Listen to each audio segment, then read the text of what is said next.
January 332 BCE, Tyre, Phoenicia. Picture this. You're standing on the coast. In front of you, a city sitting nearly 1 kilometer offshore. No land connection, only open sea. Its walls rise over 40 meters straight out of the water. For centuries, no army has ever taken it. This is Tyre. To the Tyrians, their city is invincible, built for naval defense and unreachable from land. But one man intends to prove them wrong. Alexander the Great.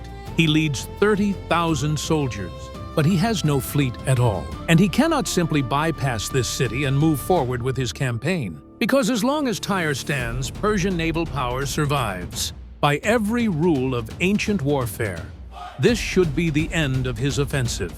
An island fortress, protected by the Mediterranean, defended by tens of thousands and a powerful navy. Now watch what happens. After more than 6 months of siege, Tyre will fall. A stone causeway will be built from the mainland out to the island. 50-meter siege towers will roll forward across the sea. Alexander will command one of the largest fleets in the Mediterranean. A city that believed itself unreachable will be taken by force. This is the siege of Tyre, where Alexander proves that no city is unreachable for him. If this is the kind of history you enjoy, consider subscribing to understand why this city mattered so much. You need to see where the war stood when Alexander reached it. After Issus in 333 BCE, Alexander did not pause to celebrate. While Darius regrouped inland after his defeat, Alexander turned south toward Phoenicia to remove the last obstacle between his army and the Mediterranean. 2 major cities lay ahead of him. Both chose submission. Byblos surrendered without resistance. Sidon opened its gates and welcomed him as a liberator. The coast was opening, but one city did not follow. Tyre, an island city that did not fear armies because armies could not reach it. And Alexander was now standing on its shore. Tyre was not dangerous because of its walls alone. It was dangerous because of what it controlled. This was where the Persian navy still gathered, where damaged ships were repaired, where crews were trained, supplied, and sheltered. It was the most powerful naval base in the eastern Mediterranean. As long as Tyre stood, Persia still had a foothold on the sea. That meant Persian ships could still raid, still disrupt supplies, still threaten Greece while Alexander marched east. Alexander did not attack Tyre for glory. He attacked it because the entire invasion depended on what happened here. And Tyre understood that. 332 BCE. Alexander did not begin with threats. He sent envoys requesting permission to enter Tyre and sacrifice to Melkart, the city's chief god, whom Greeks identified with Heracles. It was a religious act, but it carried political meaning. To grant it was to recognize Alexander as king of Asia. Tyre refused. Then they went further. Alexander's envoys were seized, executed, and their bodies thrown from the walls into the sea. This wasn't negotiation anymore. It was defiance. Alexander swore the city would fall, a promise almost no one believed. Alexander faced a problem no commander had ever solved. He could not scale walls rising straight from the sea. He could not starve the city from inland because supplies still reached Tyre by water. And he had no fleet large enough to challenge its navy directly. So he chose an answer that defied every rule of siege warfare. He decided to bring the land to the city. Centuries earlier, Tyre had not been an island at all. Its original settlement, Old Tyre, had stood on the mainland before the city rose to dominate the sea. Those ruins still lay along the shore, abandoned, forgotten. Alexander ordered them torn apart. Stone by stone, the remnants of old Tyre were dismantled, quarried, shaped, and dragged into the water. What emerged was not a road. It was a bridge, a causeway built from the rubble of Tyre's own history, pushed steadily out toward the island.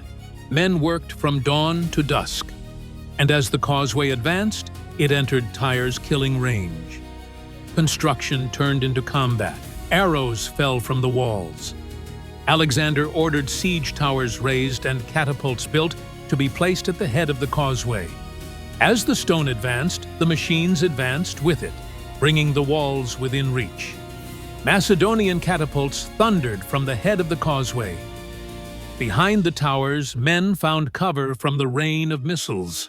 Ships closed in to rake the workers. Every stone laid pushed the army farther forward and made abandoning the effort more costly than continuing it. Alexander understood that. Once the causeway began, the siege could only end one way. Either Tyre would fall, or his army would bleed itself against the sea. As the causeway reached deeper water, Tyre committed to a decisive strike. A fireship, packed with pitch and timber, was set alight and driven into the siege towers. Flames climbed the wooden frames. Towers collapsed into the sea. Months of labor vanished in minutes. Morale broke. The siege stalled. Alexander now understood the truth. This would not be a quick conquest. This would be a war of exhaustion. And it had only just begun. The fireship revealed a hard reality. Tyre will not fall by land alone. As long as the city controls the sea, it can be supplied, reinforced, and defended indefinitely. Without naval power, the siege will fail. So he turns to the cities that have already submitted to him and begins gathering a fleet. Sidon provides experienced crews. Byblos places its war galleys at Alexander's disposal. With these additions, Alexander commands approximately 80 vessels, sufficient to contest Tyre's fleet, but not yet to dominate it. Then the kings of Cyprus, observing the shifting balance of power after Issus, withdraw their support from Persia and align themselves with Alexander. They bring 120 warships into his service. Within weeks, his fleet exceeds 200 vessels, establishing clear naval superiority in the region. What began as a land siege now extends to the sea. Alexander deploys his fleet to seal both harbors, establishing a formal blockade. The Tyrians respond with calculated sorties, attempting to disrupt siege operations and prevent the tightening of the encirclement. Engagements follow in confined waters. Warships maneuver for position. Rams are brought to bear. Missiles are exchanged at close range. Ships grind hull against hull as oars splinter. Boarding parties leap across the narrowing gap, fighting hand-to-hand on the decks. Gradually, control of the surrounding waters passes to the Macedonian fleet. Alexander anchors vessels near the walls and positions naval engines to support the assault. When Tyrian divers cut anchor cables, he replaces rope with chain. The ports are contained, and from that point forward, Tyre stood alone. With naval superiority secured, the siege changes character. The causeway is rebuilt, wider, stronger, reinforced after the fireship's destruction. And slowly, the mole reaches the island. Alexander masses artillery at the head of the causeway. Catapults and stone throwers bombard the battlements, forcing defenders to withdraw from exposed positions. Siege towers rolled forward, but each advance met fierce resistance. The Tyrians held the walls, and the mole gained no decisive ground. At sea, the blockade holds firm. Phoenician ships seal the southern harbor. Ships from Cyprus contain the northern one. Inside the walls, the pressure builds. Then the defenders adapt. They construct secondary wooden towers along the parapets. Fire arrows streak toward the assault ships. Alexander responds. Assault vessels are refitted with battering rams, and at the southern wall, the rams begin their work. Again and again, iron strikes stone. Alexander is no longer testing the entire perimeter. He is narrowing the pressure, searching for weakness. Alexander shifts the weight of the siege to the southern wall. More rams mounted on assault ships are brought forward under covering fire. For days, the impact continues. Then a section gives way. A crack, then a breach. Alexander does not hesitate. Assault vessels surge forward. Boarding bridges drop across the broken masonry. Alexander leads from the front, advancing with the Hypaspists through the breach. The fighting is immediate, confined, brutal. Tyrian defenders refuse to yield the breach, but they are overwhelmed as more Macedonian troops force their way through. At the same time, Phoenician and Cypriot triremes force entry into the harbors, preventing reinforcement of the breach. The southern wall fell, and now the city is open. But the fighting did not end with the breach. It spread, house to house, street to street, rooftop to rooftop. Tyre paid for its defiance. Thousands were killed. Thousands more were sold into slavery. Along the shoreline, 2,000 defenders were crucified. But not everyone died. Those who surrendered early lived. Sidonian citizens were spared. Submission still mattered. Tyre learned the cost of resistance. And the Mediterranean learned a new lesson. No city was unreachable for Alexander. With Tyre destroyed, the coast was secure. Alexander marched south. Gaza resisted. Then it was erased.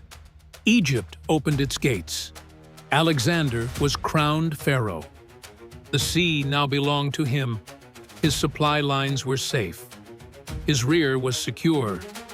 But the war was far from over. Darius was still alive.